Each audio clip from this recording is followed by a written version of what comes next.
I tell you a true crime story and we drink. The following content may be disturbing to some. Discretion is advised. If you choose to enjoy one of our themed margaritas, please ensure that you are of legal drinking age and have fun but drink responsibly.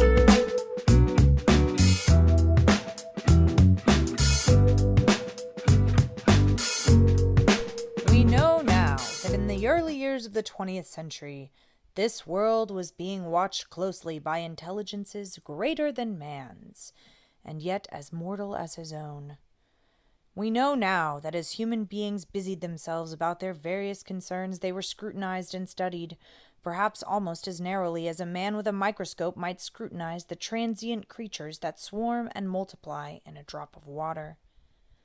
With infinite complacence, people went to and fro over the earth about their little affairs, serene in the assurance of their dominion over this small spinning fragment of solar driftwood, which by chance or design man has inherited out of the dark mystery of time and space. Yet, across an immense ethereal gulf, minds that to our minds, as ours are to the beasts in the jungle, intellects vast, cool, and unsympathetic, regarded this earth with envious eyes, and slowly and surely drew their plans against us. In the 39th year of the 20th century came the Great Disillusionment. It was near the end of October. Business was better. The war scare was over. More men were back at work. Sales were picking up. On this particular evening, October 30th, the Crossley service estimated that 32 million people were listening in on radios. Today's margarita is in honor of the green visitor that some of us are desperate to see and some of us would prefer would never arrive. This margarita will be glowing green by the time we're done with it. It's a marg that I love, a marg of 1 parts everything. That makes things easy. So let's go.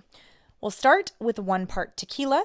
To that, we'll add 1 part melon liqueur. Make sure it looks green. 1 part blue curacao. Remember our old friend. 1 part lime juice and 1 part triple sec. We will, as usual, shake her up and bougie strain over fresh ice.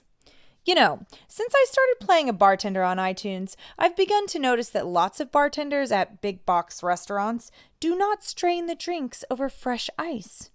I'd like to be offended, but again, I'm not a real bartender, so I have no right. But I mean, come on! Why is there a strainer if you're not going to use it? Just saying. Anyway, because it's the month of the macabre, let's add some drink glitter to our alien concoction and get on with the modern-day radio program. George Orson Welles was born on May 6, 1915, in Kenosha, Washington. His father, Richard, had made a fortune after inventing a carbide bicycle lamp for all of your safe nighttime bike riding needs. His mother, Beatrice, was a pianist and a spoken word performer. One story goes that he was named after his great-grandfather, Orson, and his brother, George. By the age of 4, Orson's parents had separated, and he had moved to Chicago with his mother, who had family living there. Beatrice would die of jaundice as a result of hepatitis just after Orson's 9th birthday. Naturally, he then moved in with his father. But his biographer, Frank Brady, would later write, quote, "During the years that Orson lived with his father, some observers wondered who took care of whom." End quote. Richard would die of excessive alcohol abuse when Orson was just 15. Orson had enrolled in the Todd Seminary for Boys at age 11 and was thriving in the creative environment, involved in both theater and having his first radio experience when he performed an adaptation of Sherlock Holmes that he had written at the Todd radio station.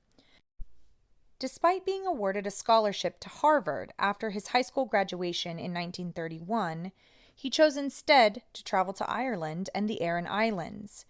He gave an audition and made his theatrical debut at the Gate Theatre in Dublin on October 13, 1931. Unable to obtain a work permit, he returned to the U.S. in 1932. On November 14, 1934, Orson married Chicago socialite and actress Virginia Nicholson, a marriage that would last 6 years. By 1935, Orson was supplementing his earnings in the theater as a radio actor in Manhattan. He founded his own theater company, the Mercury Theater Repertory Company, in 1937, and in July of 1938, the theater company had been invited, with Orson as its host, to produce a series of live radio dramas on CBS Radio. The series, which was titled First Person Singular, began July 11, 1938. Orson, naturally, was the lead in every show.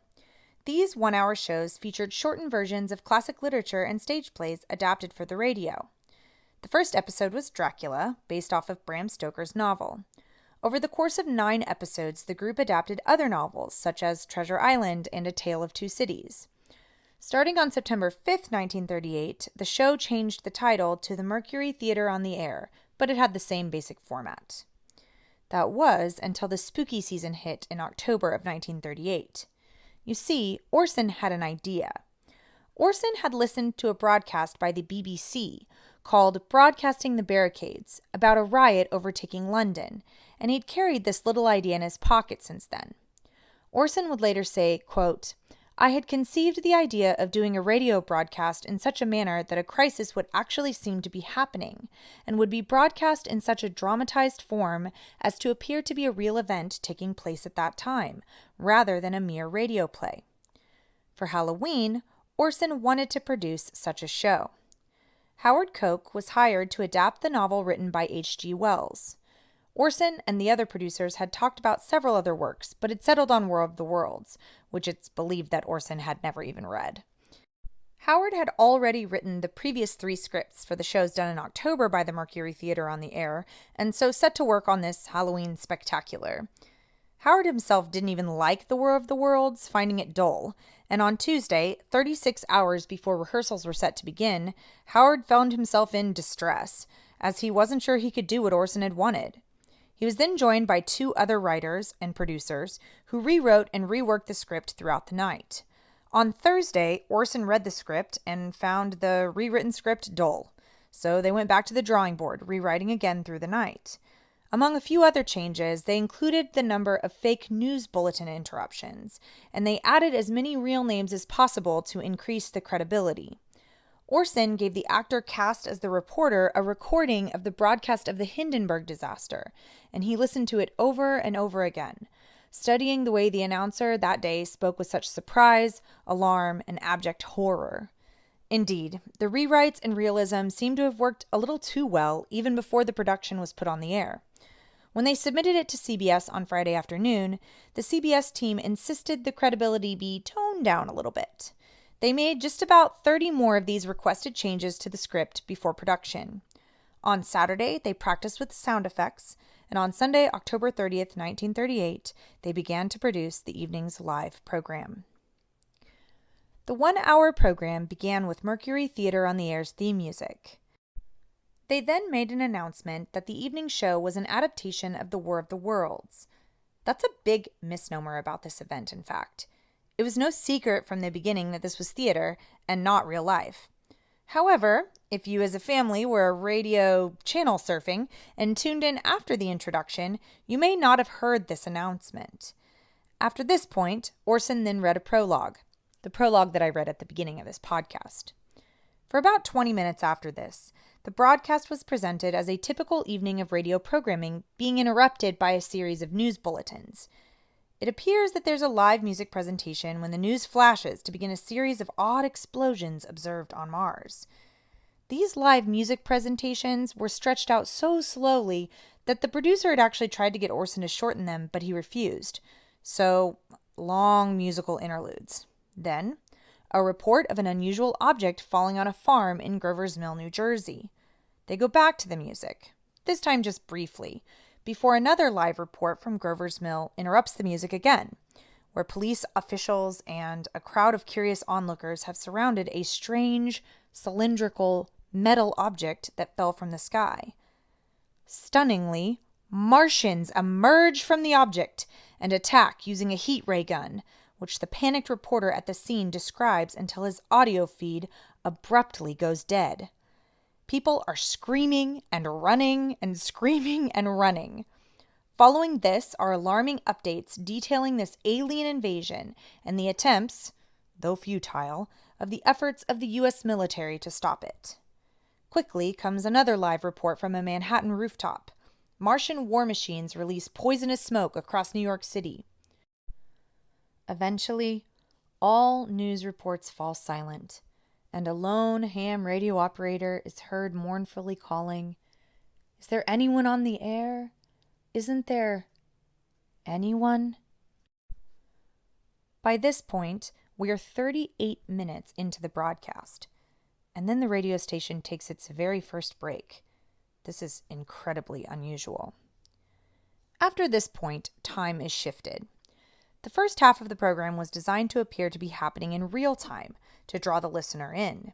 This would allow for this shift in time to feel more natural and seamless. The second half of the show follows Orson, one of the few survivors of the Mars attack, dealing with the aftermath of the invasion and the ongoing Martian occupation of Earth. The final segment lasts for about 16 minutes. At the end, the drama concludes in the same way as the novel. The Martians have been defeated by microbes, by disease, rather than by humans. On a side note, this radio broadcast is available on multiple YouTube channels, and I highly recommend listening to it. It holds up quite well, and it's quite an entertaining way to spend an hour. Immediately, it seems, the production began to cause some panic. At around 8:32 p.m., a phone call in the control room came, ordering them to interrupt the broadcast immediately and announce that it was fiction. However, by the time the order came in, the program was less than a minute away from its first scheduled break. New York City was being choked by poison gas at the time. Police officers arrived at the station, trying to make the CBS team stop the broadcast. During the sign-off theme, the phone began ringing. A producer picked it up, and the furious caller announced he was mayor of a Midwestern town where mobs were apparently in the streets. Paul White, who was the head of CBS News, was summoned to the office where the telephone switchboards were totally illuminated. Only a small fraction of the calls could even be answered. Orson and the cast, avoiding the crowd of reporters and police, exited through the back door.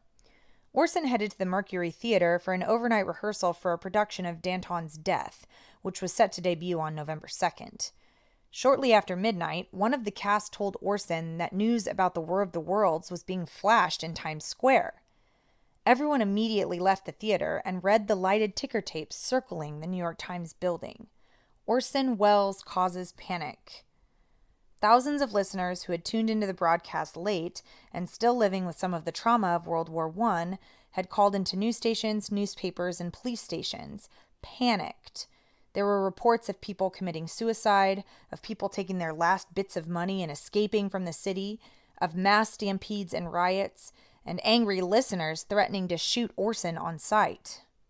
After going home the morning of the 31st, Orson had gotten about 3 hours of sleep before he was called back by CBS for a press conference. It seems he had awoken to being the most talked about man in America.